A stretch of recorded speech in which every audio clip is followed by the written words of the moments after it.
오늘 말씀 전하겠습니다. 자신을 태우는 사랑이라는 제목으로 마가복음 3장 1절부터 6절을 보면서 말씀드리겠습니다.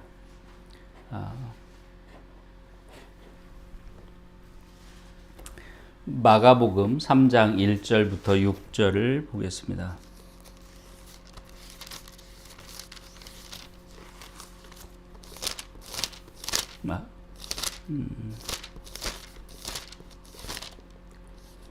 화면에도 있으니까 보시고요.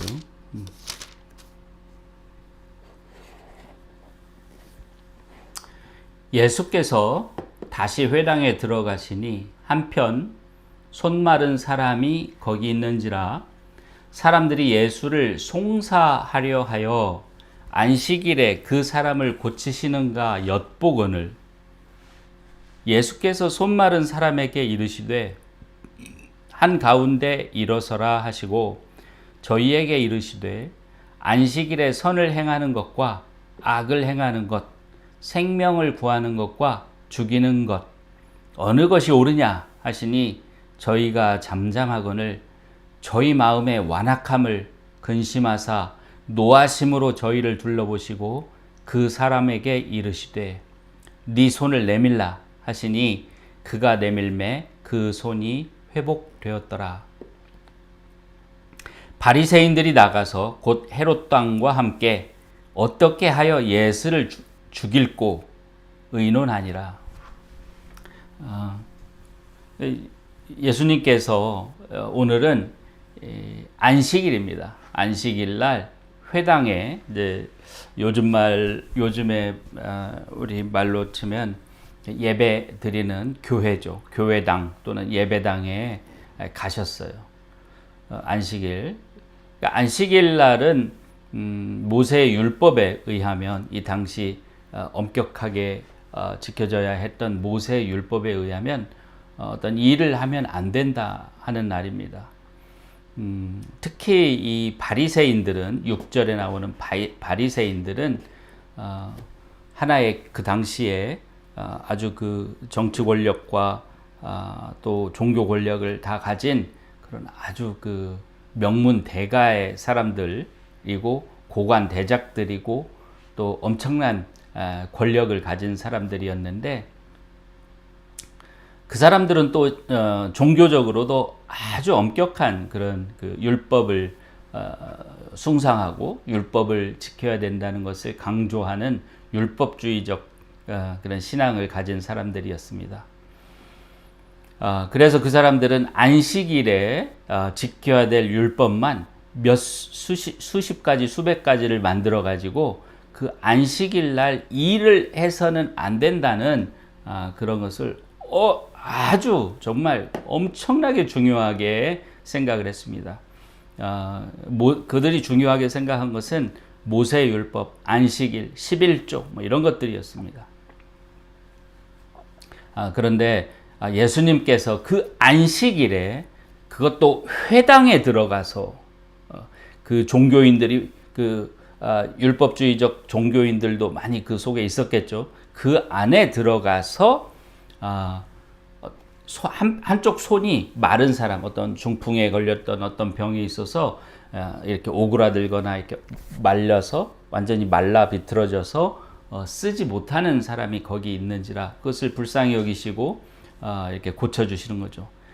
그런데 2절에 보면 그 사람들은 예수님을 송사하려고 고발하려고 신고하고 예수님을 이제 법적으로 처벌받게 하려고 특히 바리새인들에게 이제 권력을 잡고 있는 바리새인들은 예수님을 그렇지 않아도 못마땅하게 생각하고 있는 터에 예수님이 이 안식일의 율법을 어기는 것을 보면 돌로 쳐 죽일 수도 있기 때문에 예수님을 송사하려고 엿보고 있었습니다. 그 예수님께서 안식일의 율법을 어기시고 그 병든 사람을 고치나 안 고치나 엿보고 있었던 거예요. 그런데 아니나 다를까 예수님께서는 그 사람을 일어서게 하시고 먼저 고치기 전에 사람들에게 묻습니다. 안식일에 선을 행하는 것과 4절 안식일에 선을 행하는 것과 악을 행하는 것 생명을 구하는 것과 죽이는 것 어느 것이 옳으냐? 이렇게 묻습니다. 예수님의 이 질문은 아주 그 본질적인 질문이죠. 그러니까 안식일이라고 하는 것을 지키라고 그 하나님이 주신 율법은 사실은 사람을 위해서, 너희를 위하여 안식일을 주신다고 이렇게 하나님 말씀하셨죠. 다시 말하면 6일 동안 열심히 일하고 그 하루는 쉬게 해라. 쉬라.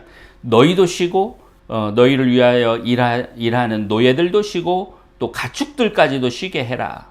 그런 뜻에서 안식일을 주신 거예요. 즉 휴식을 주시기 위해서 안식일을 주신 거예요. 다시 말하면 우리 인간을 위해서 인간에게 득이 되라고 주신 것이 안식일이죠. 따라서 안식일 날 고통을 받는 사람이 있다면 그 사람을 고통으로부터 건져주는 것이 안식일의 취지에 맞는 거죠. 하나님의 뜻에 맞는 겁니다. 그래서 안식일에 선을 행하는 것과 악을 행하는 것, 생명을 구하는 것과 죽이는 것, 어느 것이 옳으냐? 당연히 선을 행해서 생명을 구하는 것이 옳은 것이죠. 안식일의 취지에 맞고 하나님의 뜻에 맞는 것이죠. 그런데 그들은 그 취지는 이해할지 모르지만 율법주의에 사로잡힌 사람들이었기 때문에 거기에 대해서 답을 하지 못하거나 아니면 마음속에 반대하는 생각이 들었을 것입니다. 그래서 잠잠했습니다. 5절에 예수님께서 저희 마음의 완악함을 근심하사, 완악해요. 아주 강팍합니다. 옳은 것이 무엇인지를 알고도 시기 질투 또는 뭐 그 어떤 이유로든 또는 율법주의적 사고방식에 빠져서든 자신의 어떤 그런 엘리트 의식에 빠져서든 자신의 생각을 굽히고 싶지 않은 그런 자존감, 자존심 때문이든 어떤 것이든 간에 굽히지 못하는 겸손함의 반대가 완악함이죠. 겸손하지 못하고 정말 악하기까지 한 거죠. 완악한 마음을 가지고 있었어요. 대답도 하지 않고, 뭐가 옳은지 아는 사람도 있을 텐데 대답도 하지 않고 완악함을 가지고 잠잠하고 아무 소리 안 하고 있었던 거죠. 그 사람들이 어떤 사람들이었어요? 예수님께서 안식일 날 사람을 고치는 일을 하시면, 그것도 일로 보는 거예요. 사람을 고쳐주는 것도 일을 하면은 예수님을 그 바리새인 권력자들에게 넘겨주려고 바라보고 있는 사람들이었어요. 그래서 그들을 둘러보시면서 예수님께서 그 사람에게 이르시되 네 손을 내밀라 하시니 그가 내밀매 그 손이 회복되었더라. 결국 일을 하신 거예요. 그 사람들이 예수님을 고발하고 예수님을 공경에 빠뜨리고 심지어 예수님을 어떻게든 없애버리려고 하는 생각을 갖고 있는 그런 완악한 마음을 가진 사람들이 눈을 시퍼렇게 뜨고 지켜보고 있음에도 불구하고 예수님은 그 사람을 고치셨어요. 그래서 바리새인들이 나가서 곧 헤롯 당과 함께 어떻게 하여 예수를 죽일고 의논하니라. 영어 성경에는 이 죽일고라는 말이 어떻게 표현되어 있냐면 destroy, 어떻게 파멸시킬까, 어떻게 멸망시킬까 의논하니. 멸망이라는 것은, 파멸이라고 하는 것은 죽음도 물론 그 중에 하나지만 완전히 그냥 매장시키고 완전히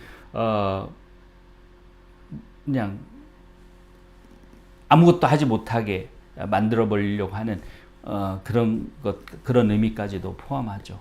아주 결국은 이 바리새인들이 예수님을 죽일 때, 예수님을 이렇게 송사해서 죽일 때에 바로 이런 안식일을 어기고 율법을 회방하고 율법을 지키지 않았다는 그런 이유가 아주 굉장히 컸었죠. 물론 가장 큰 것은 예수님 당신께서 하나님의 아들이라고 칭한 그것을 가장 큰 참칭했다. 그래서 그것을 큰 죄로 삼았지만 마찬가지로 이 안식일을 어기고 율법을 어긴 것도 큰 죄, 그러니까 사형에 해당하는 죄다 이렇게 얘기를 해서 결국 십자가에 못 박아 돌아가시겠죠. 이 비슷한 이야기가 또 있습니다. 한 군데를 더 보자면 총 안식일 날 이렇게 예수님께서 그 사람의 병을 고치신 이야기가 총 4가지의 에피소드가 우리 복음서에 기록되어 있는데 그 중에 또 한 가지를 보겠습니다. 이게 이제 요한복음 5장에 있는데요. 요한복음 5장에 있는데요. 5장 1절부터 보면 아주 그 재미있다고 표현하면 그런데 어쨌든 그 신기한 그런 그 에피소드입니다. 5장 1절 보면 그 후에 유대인의 명절이 있어 예수께서 예루살렘에 올라가시니라. 죄송합니다. 요한복음 5장은 신약성경 149페이지입니다.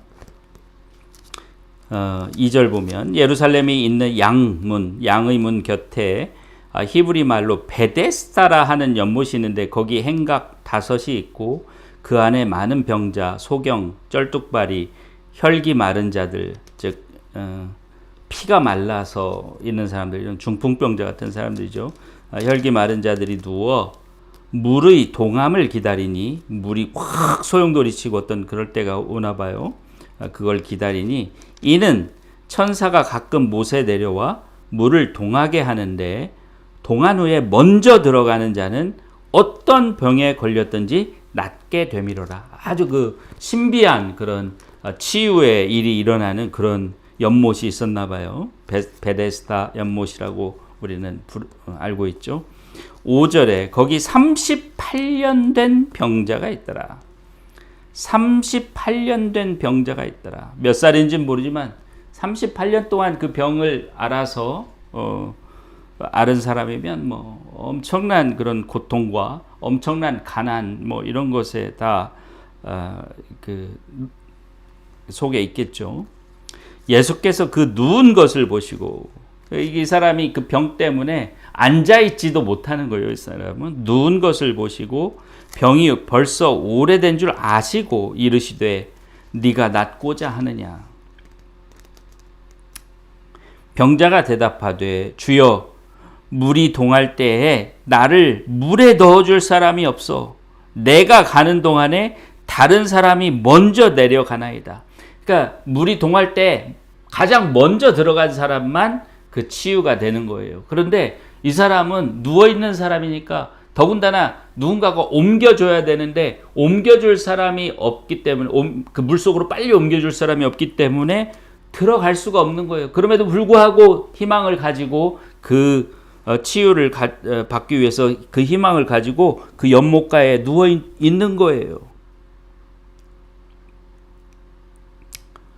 예수께서 가라사대 8절 네 자리를 들고 걸어가라 하시니 네가 지금 누워있는 그 돗자리 같은 것을 들고 걸어가라 하시니 그 사람이 곧 나아서 자리를 들고 걸어가니라.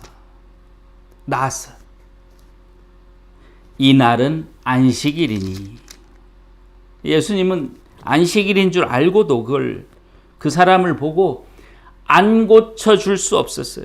너무나 불쌍하고 너무나 안 됐기 때문에 그냥 지나치실 수가 없었던 거예요. 유대인들이 병 나은 사람에게 이르되 안식일인데 네가 자리를 들고 가는 것이 옳지 아니하니라. 이부자리를 개는 것도 안식일 날은 안 되는 거예요. 이부자리를 개서 다른 데 넣기 위해서 옮기는 것도 일이라고 보고 안 되는 거예요. 유대인들에게는. 11절에 대답하되 나를 낫게 한 그 사람이 자리를 들고 걸어가라 하더라 한데 저희가 묻되 너더러 자리를 들고 걸어가라 한 사람이 누구냐 하되 고침을 받은 그 사람이 그가 누구신지 알지 못하니 이는 거기 사람이 많음으로 예수께서 이미 피하셨습니다. 이 유대인들이 예수님을 붙잡아서 아까 죽이려고 한다는 걸 알았죠? 그래서 이제 피하시는 거예요. 그 후에 예수께서 성전에서 그 사람을 만나 이르시되 보라 네가 나았으니 더 심한 것이 생기지 않게 다시는 죄를 범치 말라 하시니 그 사람이 유대인들에게 가서 자기를 고친 이는 예수라 하니라. 그러므로 안식일에 이러한 일을 행하신다 하여 유대인들이 예수를 핍박하게 된지라. 또 안식일에 병자를 고쳤기 때문에 그것을 그러니까 안식일 율법을 범한 것으로, 어긴 것으로 보고 유대인들이 예수님을 핍박한다는 거예요. 제가 이 오늘 말씀의 제목을 자신을 태우는 사랑이라고 이렇게 했는데, 예수님 이거 감이 오시는지 모르겠어요. 마치 예수님은 그 병자를 고치면 자기가 어떤 곤란한 상황에 빠지고 어떤 공경에 빠지고 결국 율법을 어겼다는 이유로 죽임을 당할 것이라는 것을 아시는 거예요. 아심에도 불구하고 그 사람들을 불쌍히 여겨서 그 사람들을 사랑하는 마음 때문에 그게 안식일이든 아니든 고쳐주지 않을 수가 없었던 거예요. 이게 예수님의 사랑을 저는 보여주는 아주 큰 그런 기록들이라고 생각합니다. 그런 에피소드들이라고 생각합니다. 물론 예수님의 사랑을 가장 극적으로, 가장 단적으로 보여주는 것은 십자가 위에 매달려서 우리의 죄를 대신 지시고 돌아가시는 거예요. 그런데 사실은 그 과정입니다. 이런 과정들이 쌓여서 이제 마지막에 십자가에 처형을 당하시는 것이죠. 다시 말하면 예수님은 자신이 언젠가 이런 일들이 쌓여서 처형을 당하고 처참한 죽음을 당할 수밖에 없다는 걸 알면서도 이 사람들을, 이 병자를, 손마른 자들이라는 사람이나 또는 그 38년 동안 움직이지도 못하고 누워 있어야만 하는 그런 병에 시달리는 그 사람을 보고 불쌍해서 가엾어서 그냥 지나치시지 못하는 거예요.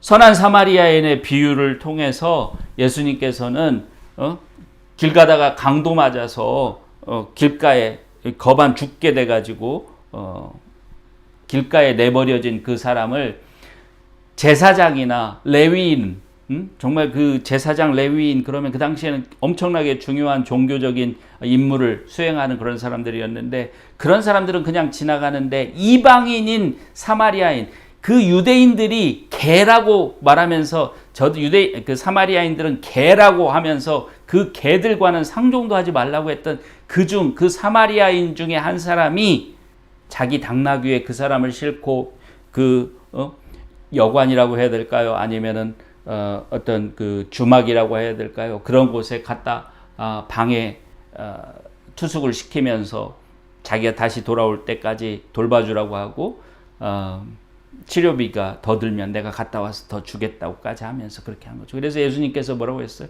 너희는 가서 이와 같이 행하라. 그렇게 얘기를 했죠. 근데 예수님께서 그렇게 하시는 거예요. 지금 예수님께서 정말 이 손마른 자나 38년 동안 병든 사람을 도와주시는데, 그냥 지나치지 않으시고 도와주시는데, 그런데 그냥 도와주시는 정도가 아니라 자신의 위험을 감수하면서, 심지어 생명의 위험을 감수하면서 도와주시는 거예요. 아까 마가복음 3장 6절에서 그랬잖아요. 이 일로 인해서 예수를 어떻게 죽일꼬 의논하기 시작했다는 거예요. 요한복음에서는 뭐라 그랬어요? 이때부터 예수를 핍박하기 시작했다 그랬어요.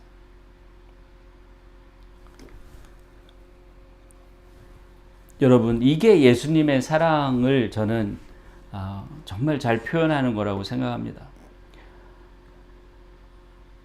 제가 이 설교를 준비하게 된 이유는 에베소서 지난 주에 에베소서 강해를 하면서 예수님의 사랑을 안다는 것이 얼마나 중요한 것인가를 저는 다시 한번 깨닫게 됐습니다. 에베소서 3장 14절부터 21절까지를 했었죠.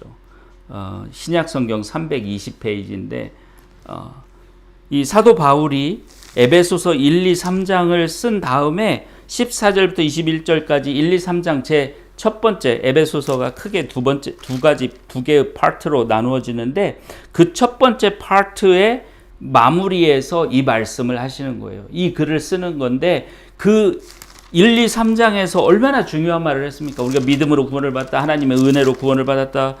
또 하나님께서 하늘에 속한 모든 신령한 신령한 복을 다 우리에게 다 주셨다. 그리고 그것을 우리가 지금 상속받을 기대로 가지고 있지만 그것을 온전히 우리 것으로 만들기 위해서 우리가 어떻게 해야 된다. 이런 아주 중요한 말씀을 다 하시고 나서 어떻게 해야 우리가 그 하늘에 속한 모든 신령한 복을 또 예수님께서 피로 씻어서 우리에게 주신 그 생명을 유지하고 끝까지 그것으로서 영원한 그런 축복을 받을 것인가, 영원한 그 생명을 얻을 것인가, 영원한 그 천국에 갈 것인가를 말씀하시는데 그 결론으로서 3장 14절부터 21절까지를 얘기하는데 여기에 그 핵심이 뭐냐면 예수 그리스도의 사랑을 알고 그 깊이와 그 넓이와 길이와 높이와 깊이가 어떠함을 깨달아야 한다는 거예요.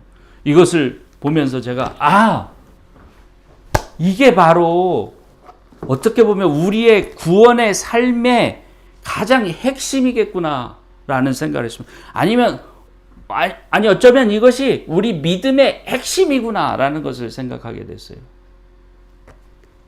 보세요. 그래서 사도 바울도 이렇게 얘기를 하는 거예요. 19절에 보면 그 넓이와 깊이와 예수 그리스도의 사랑의 넓이와 길이와 높이와 깊이가 어떠함을 깨달아 하나님의 모든 충만하신 것으로 너희에게 충만하게 하시기를 구하노라 그랬어요. 하나님의 모든 충만하신 것이 결국은 예수 그리스도의 사랑입니다. 예수 그리스도와 같은 사랑을 가진 것이 하나님의 모든 충만한 것인데 그것이 우리 안에 충만하게 되기 위해서는 어떻게 해야 되냐면 예수 그리스도의 사랑을 알고 깨달아야 된다는 거예요. 그리고 20절은 더욱더 놀라운 얘기를 합니다. 뭐냐면 우리 가운데서 역사하시는 능력대로 우리의 온갖 구하는 것이나 생각하는 것에 더 넘치도록 능히 하시는 하나님을 얘기해요. 무슨 얘기냐면 하나님께서 우리를 사랑하시는데 정말 넘치도록 사랑하신다는 거예요. 그게 충만한 거예요. 하나님 아까 19절에 하나님의 모든 충만하신 것으로 너희에게 충만하게 하시기를, 즉 하나님의 모든 충만하신 것이 우리 안에 충만하게 되라고 이렇게 기도를 하시는데 그게 뭐냐면 하나님의 그 능력이 우리가 생각하는 것이나 구하는 것보다 훨씬 더 넘치게 되는 거예요. 그게 어떻게 가능하냐면 무엇으로 가능하냐면 예수 그리스도의 사랑을 알고 그 넓이와 길이와 높이와 깊이를 깨닫는 데 있다는 거예요. 그게 길이라는 거예요. 그래서 저는 생각해 봤습니다. 예수님의 사랑이 어떤 사랑이지? 나는 그 예수님의 사랑의 넓이와 길이와 높이와 깊이를 깨달았나? 얼마나 내가 생각하고 있지? 라고 생각을 하던 중에 한 가지 떠오른 게 이거였어요. 예수님은 우리를 사랑하시는데 자신의 목숨을 초계와 같이 생각하시면서 사랑하시는구나. 자기의 목숨을 아끼지 않고 사랑하시는구나. 예수님은 우리를 사랑하시는데 자기가 정말 파괴되고 파멸될 것을 두려워하지 않으시고 우리를 사랑하시는구나. 그런 생각을 하게 됐습니다. 내가 어떤 곤란에 빠져 있으면 나를 구원하기 위해서 예수님은 불구덩이라도 뛰어드실 분이시구나. 나를 구원하기 위해서 헤엄을 못 치심에도 불구하고 자기가 익사할 그런 위험을 감수하고서라도 당장에 물에 뛰어들어서 나를 구하실 분이구나. 그걸 보여주는 예라고 생각합니다. 죽습니다. 안식일날 일하면 돌 맞아 죽는 시대였어요. 이 시대는. 당장에 나오잖아요. 마가복음 3장 6절에서 바리새인들이 나가서 헤롯 당과 함께, 헤롯 왕을 지지하는 파들이죠. 헤롯 당, 그 당파와 함께 어떻게 하여 예수를 죽일고 의논하니라. 이들이 죽이겠다고 맘먹으면 결국 죽이는 거예요. 그래서 예수님이 결국 돌아가신 겁니다. 그걸 알면서도 그 손 마른 사람의 그 고통을 지나치지 못하시고, 그것도 다음날 고칠 수도 있어요. 그 안식일이 아닌 날, 그래 내일 와서 고쳐주지 하고 약속하고 가서 돌아와서 고쳐주실 수도 있는데, 그렇지 아니하고 그 자리에서 고쳐주신다. 아까 베데스다 그 연못에 있는 그 사람도 그 다음날 와서 해주실 수도 있는데, 그러지 않고 그날 바로 고쳐주시는 거예요. 단 한순간이라도 더 빨리 그 고통에서, 그 고난에서 벗어나게 해 주시고 싶으신 거죠. 그런 사랑으로 사랑하시는 분이 바로 예수님입니다.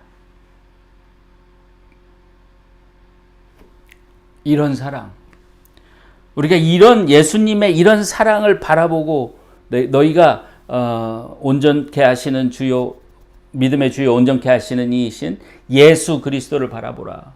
히브리서 12장 2절에 예수 그리스도를 바라보라고 하는데, 예수 그리스도에 뭘 바라봐요? 예수 그리스도에 뭘 바라봐야지 우리한테 희망이 생기고 소망이 생기고 힘이 생기고 용기가 생깁니까? 바로 예수 그리스도의 이 사랑을 바라봐야 되는 거예요. 예수님께서 얼마나 우리를 사랑하시는지, 예수님께서 얼마나 우리를 위해서 기꺼이 자신을 버리시고 우리를 사랑하시는 분이신지, 그러려고 준비하고 계시는지, 우리가 생각하는 것보다, 또 우리가 구하는 것보다 훨씬 더 넘치게 그렇게 사랑하시는 그 예수님의 사랑이 우리를 기다리고 있는 거예요. 그걸 바라봐야 돼. 그걸 알아야 된다고 하는 것입니다. 그것이 우리를 구원해주고, 그것이 우리를 흔들리지 않고 예수님을 따라갈 수 있게, 예수님의 본을 받을 수 있게, 예수님을 주로 섬기면서 믿음으로 살아갈 수 있게 해주는 지혜요, 믿음이요, 힘이 된다는 것을 말씀하시는 것이라고 생각합니다.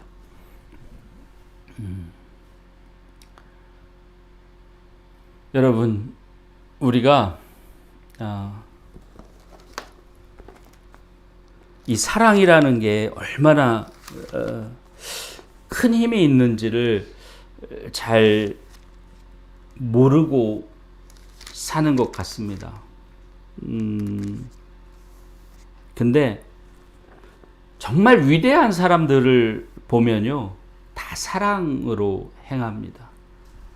어떠한 위대한 일도 정말 그 인류를 구원하고 인간을 구원하고 정말 영웅이라고 칭하는 그러한 위대한 사람들, 또는 어떤 큰 업적을 이루는 그런 정말 참된, 정말 인간에게 득이 되는 엄청난 업적을 이루는 그러한 사람들도 정말 큰 사랑을 가지고 있는 경우들을 우리는 많이 보게 됩니다.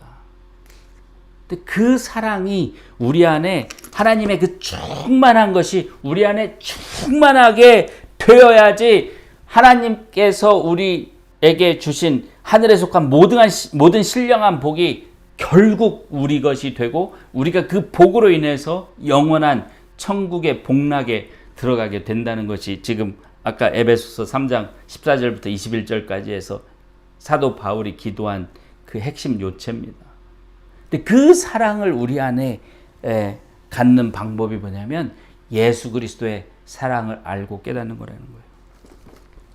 우리가 그 예수 그리스도의 사랑을 알고 깨닫는 것, 다시 말하면 그 예수님의 그 사랑을 보고 느끼고 깨달아서 보고 느낄 수 있다면 그 사랑이 우리 안에 들어올 겁니다. 그 사랑이 우리 안에서 자라나게 될 겁니다. 그 사랑이 우리 안에서 역사하게 될 겁니다. 그 사랑이 우리를 변화시키고 그 사랑이 우리에게 힘을 주고 그 사랑이 우리에게 용기를 주고 정말 믿음을 줄 것이라고 저는 확신합니다. 요한일서 2장 15절에 보면 이런 말씀이 있습니다. 요한일서 2장 15절은 신약성경 388페이지입니다. 388페이지. 이 세상이나 세상에 있는 것들을 사랑치 말라. 누구든지 세상을 사랑하면 아버지의 사랑이 그 속에 있지 아니하니라. 세상을 사랑하잖아요. 그러면 아버지의 사랑이 그 사람 속에 있지 않다는 거예요. 다시 말하면 세상을 사랑하면, 세상을 바라보면, 아까 예수 그리스도의 사랑을 알고 그 넓이와 길이와 높이와 깊이를 깨달으라고 그랬는데, 그 반대로 세상을 바라보고 세상의 좋은 것들에 취해서 세상을 바라보게 되면 어떻게 되냐면 아버지의 사랑이 그 안에 있지 않다. 그 사람 안에 있을 수가 없게 된다는 거예요. 다시 말하면 하나님의 충만한 것이 우리 안에 충만하게 될 수 없다는 거죠. 오직 죄만이 가득하게 되겠죠. 근데 여기서 하나님의 사랑이 뭐냐면요, 두 가지예요. 하나님을 사랑하는 사랑도 하나님의 사랑이라고 표현할 수 있고요. 그러니까 love of God이라고 우리 원어 성경에는 그렇게 되어 있습니다. love of God이라고 되어 있는데 이건 두 가지로 해석이 가능합니다. 두 가지를 다 의미합니다. 사실 하나님을 향한 사랑이 한 가지고, 다른 하나는 하나님이 우리를 사랑하신 그 사랑이란 뜻입니다. 하나님이 우리를 사랑하신 그 사랑, 예수님이 우리를 사랑하시는 그 사랑이 우리 안에 있을 수 없다는 거예요. 우리가 세상을 사랑하면, 세상을 바라보면. 그 반대로 우리가 예수 그리스도를 바라보면, 예수 그리스도의 사랑을 알고 그 넓이와 길이와 높이와 깊이를 깨달으면 하나님의 사랑, 하나님을 사랑하는 사랑, 우리가 하나님을 사랑하는 마음도 우리 안에 있겠지만 하나님이 우리를 사랑하신 그 사랑을 우리도 갖게 되는 거예요. 우리도 그런 사랑을 가지고 다른 사람들을 사랑하게 되는 거예요. 그리고 요한 1서 5장 4절은 이렇게 말합니다. 대저 하나님께로서 난 자마다 세상을 이기느니라. 세상을 이기는 이김은 이것이니 우리의 믿음이니라. 우리가 세상을 이기려면 그런 믿음이 있어야 되는데, 그런 믿음이 어디서 오냐면요, 예수님께서 나를 사랑하신다는 그 믿음, 예수님께서 나를 버리지 않으신다는 믿음, 예수님께서 끝까지 나와 함께 하신다는 믿음, 예수님께서 내가 어떠한 어려움에 처해 있어도 나를 구해 주신다는 그 믿음에서 나온다는 거예요. 그 믿음으로 우리는 세상을 이긴다는 거예요. 그 믿음이 우리 안에 있기 위해서는 예수님이 우리를 어떻게 사랑하시는지를 알아야 돼요. 예수님의 사랑이 어떠한 사랑인지를 우리는 깨달아야 한다는 것입니다. 그래서 그 충만한 하나님의 사랑이, 예수 그리스도의 사랑이 우리 안에 충만하게 거해야 된다는 거예요. 그래서 결국은 사도 바울이 말씀하신 것 같이 에베소서 3장 14절에서 21절까지 기도로서 말씀해 주시는 것과 같이 우리 신앙의 가장 근본은 예수님의 사랑을 알고 그 넓이와 길이와 높이와 깊이를 깨닫는 것에 있다고 할 수 있을 것 같습니다.